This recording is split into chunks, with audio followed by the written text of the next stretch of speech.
તો ગાઈસ ઘરમાં સાફ સફાઈ ચાલુ છે તે જો આજ તો ઘર ધોવાનું ચાલુ છે જેમની તૈયારી થાય છે શિલ્પા જો દરવાજા ખુલી જાય ને તો તારું આવ્યું નહીં હો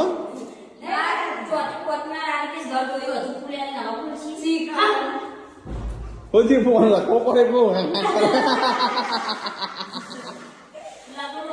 તો ગાઈસ મને લાગે આ કિચન ચાલુ કરવું પડશે હવે સાફ સફાઈ કરી છે ને તે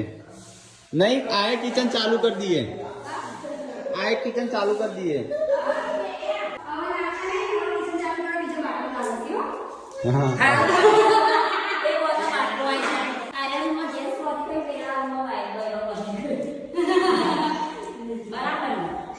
તમે તો મરચું રોટલો ખા અમાર વાનગી બનશે